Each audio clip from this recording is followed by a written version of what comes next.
Hey everyone, Joshua Kirk here with you once again, and now it's time for episode 257 of Album of the Day, in which for today's album review, I'm going to be reviewing the new album from an English composer, keyboardist, singer, and songwriter who's known for her brand of very genre-bending, complex electronic music. Which is why she's hailed by indie critics as one of the most intriguing indie artists working today. I'm of course talking about the artist known as Anna Meredith, who has put out a few, who's been around for over a decade now, and I'm now reviewing her latest album, which was released on October 25th, 2019.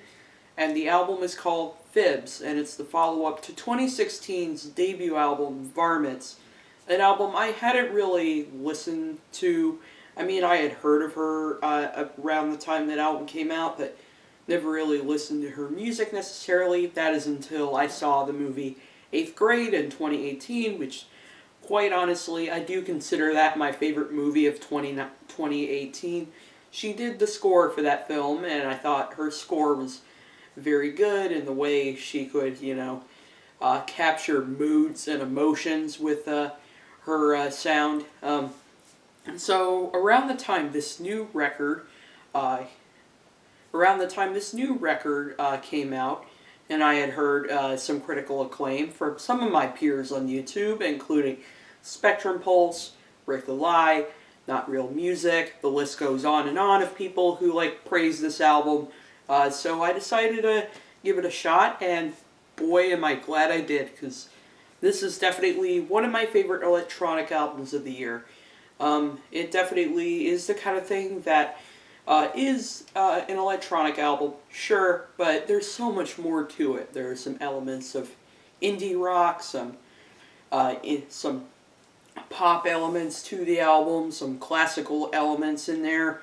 In fact, I love how this album blends electronic elements with some acoustic instrumentation, specifically in this case, some guitar, drums, cello, tuba, occasionally a clarinet, occasionally a xylophone. It's definitely an album that blends acoustic with electric very well. Which I haven't heard a combination like this smooth since Bad Bad Not Good's 4 in 2016. So 2016, and also there are some songs on here that are very moody and very introspective, but then there are other songs in here that are just very full of energy, exuberant, and just so in your face. That would be the case for the opening track on here, Sawbones, which I actually recently found out that Sawbones is actually a slang for a doctor, especially a surgeon. I've actually heard the term used in the book The Strange Case of Dr. Jekyll and Mr. Hyde, even though, not that the song directly relates to that, it is instrumental, but man, does the song really leave an impression. In fact, it's probably my favorite track on the record, even though it is only the first song on the album. On the album, the song opens with these kind of very bright, hypnotic synth chords before it eventually starts building up into this very intense melody.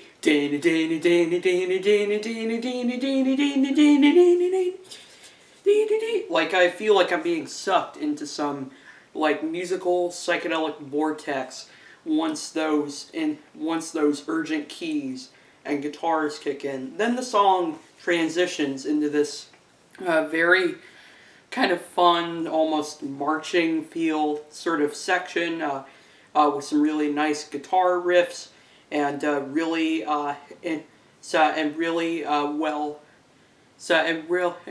well timed drumming that goes so well with the keys. Then the song goes into this very sweet sort of midsection that features these layers of keys. It feels very like it's the kind of thing that sort of gives you that musical sugar rush, but not in a way that's like cloying or like overbearing, like sometimes super sugary music can before it goes back into the opening main melody. And the ending of the song is easily the most intense moment in the entire track, where we're getting these where we're getting these very urgent tubas and the keys just like keys get kind of noisy in this section too. It's a flat out knockout to open the record, and it's definitely one of the best electronic songs of 2019, I must say. The next track, Inhale Exhale, is a more accessible, more poppy moment on the record. In fact, it's probably the poppiest Anna Meredith composition I've ever heard thus far. The title FIBS actually refers to little lies that like friends or family might tell themselves, but they're like pretty lies. They're not like negative lies or lies that are meant to deceive people. They're very lovely ones, and I think the lyrical content on this track very much displays that idea very well, even though this isn't a very lyrical album necessarily. In fact, I don't really listen to this album for the lyrics. I listen for the gorgeous vocal performances from Anna, which I think she nails on here, and also the very captivating instrumentals. And that moment where she goes into these very serene vocal harmonies is really gorgeous too. Over the very wonderful and colorful keys. The track Kalian, on the other hand, is a much more complex composition where it really does allow Anna's electronic abilities to shine through big time. In fact, I love how this song it's a little bit of a journey. It's the kind of thing that wouldn't exactly hit you on first listen, but over time it will come off as one of the most interesting moments, and also one of the more unpredictable moments on the album too. Because when those lead whooshing synths come in, it's complete and total heaven, in my opinion. The song Killjoy, Joy once again returns to the more melodic, accessible elements on the record, and actually the lead singer on this track is not Anna Meredith, but probably someone else in the band. I don't know who, but his singing on here I think is quite wonderful and charming over the chirping synths, big synths, and very kind of and booming drums, and the na na na na na na na na na na na na na harmonies on there, which actually kind of remind me a little bit of like an old Sufjan Stevens record. On Stevens record. Then the song goes into this very peppy chorus.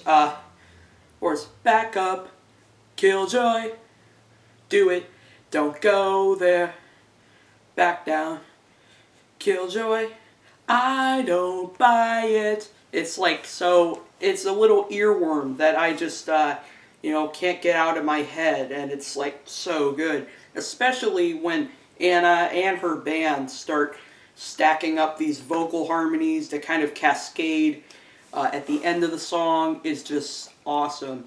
And definitely one of the most rewarding moments on the record. On the opposite front, Bump is easily the harshest and probably the heaviest song on the album. Features these big, fat horns, which feel kind of like bumps on a roadway, so I think the title kind of makes sense for this track. And then we got these very urgent key chords. The drums come in, and they got this kind of marching feel to them. A guitar that sounds like a chainsaw cutting off a cedar tree. tree. It's a pretty bonkers combination, and yet it works. And I love that moment where the tempo changes and the drums, I think, syncopate with the synth chords and the horns very well before it goes into a very hypnotic and kind of like unsettling finish. The track Moonmoons features a more classical music sort of vibe with the very beautiful cellos over some kind of plucked synth chords. Everything seems like it'll sound very serene at first because the synth notes are so gorgeous and whatnot. But then the song, all of a sudden, the pitch register of the cello and the sound of the keys change into something much darker and more unsettling. And I'm pretty sure I even heard maybe some like kind of ghost-like howls in the background too. It's the kind of thing that sort of turns from a very lovely spring day into what sounds like the score for an indie horror film before it eventually goes back into the opening melody. But, you know, in the context of the midsection, it only makes the ending of the song, I think, that much more mysterious and even creepy. Be a little bit of a lull for me in the track listing, though, would have to be the song Divining. Don't get me wrong, I like some of the ideas on this track. I just think that structurally, it kind of lacks the adventure or the unpredictability that majority of this album, I think, embodies very well. It sort of feels a little bit cyclical and one-dimensional, and also the harmonies on the track, whereas they work on majority of the album, feel a little bit underwhelming and sort of an afterthought here. The kind of cyclical, predictable song structure is also an issue that I do have with the following track, Limpet, even though I do really enjoy the song's kind of successful attempt at a straightforward rock song, because there's some killer guitar riffs on this track, and also that very triumphant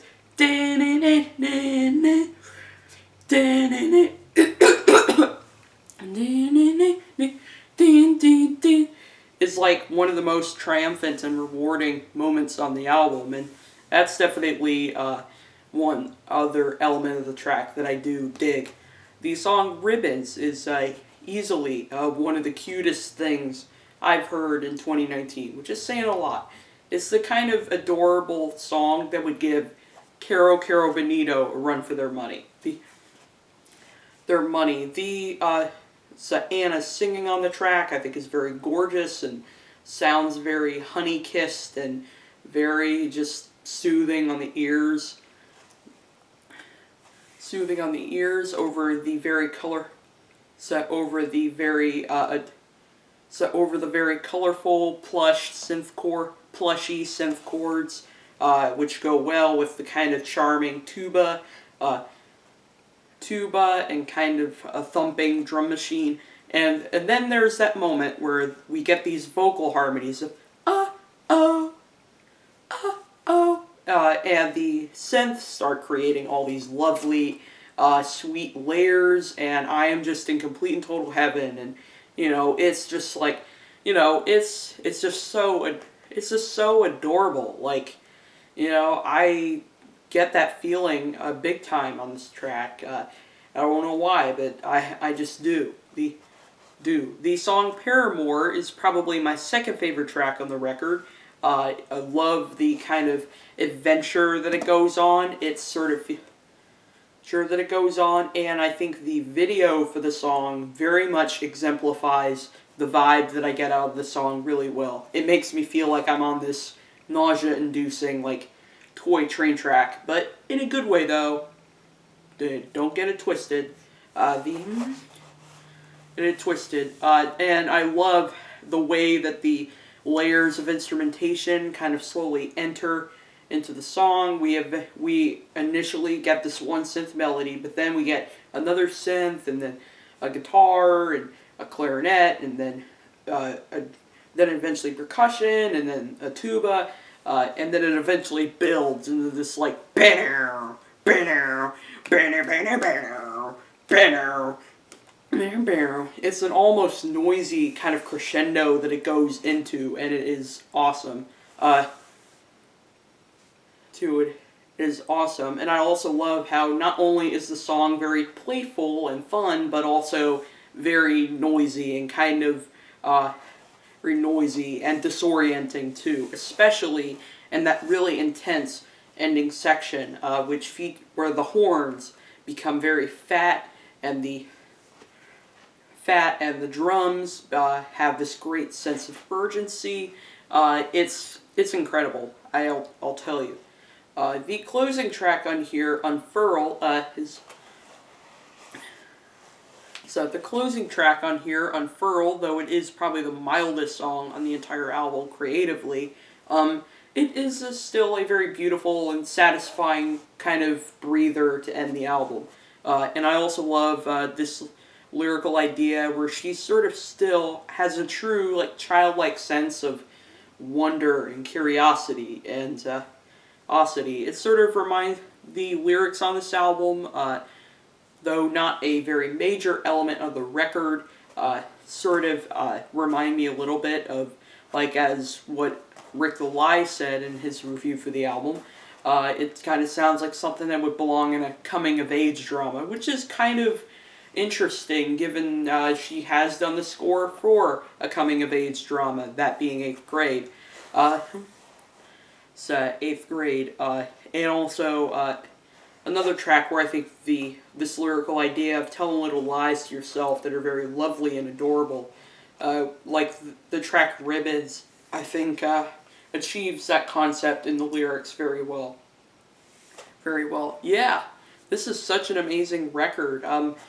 Again, there are a couple of lulls in the track list. I do think that the second half of the record is a little less consistent than the incredible first half of the album. Maybe that closing cut could have been stretched a little longer. It feels a little half-baked. But overall, this was a very captivating, very fun, moving, and very subversive kind of experience. I'm going with a light 8 out of 10 for this new Anna Meredith album, FIBS. And I'll see you for episode 258.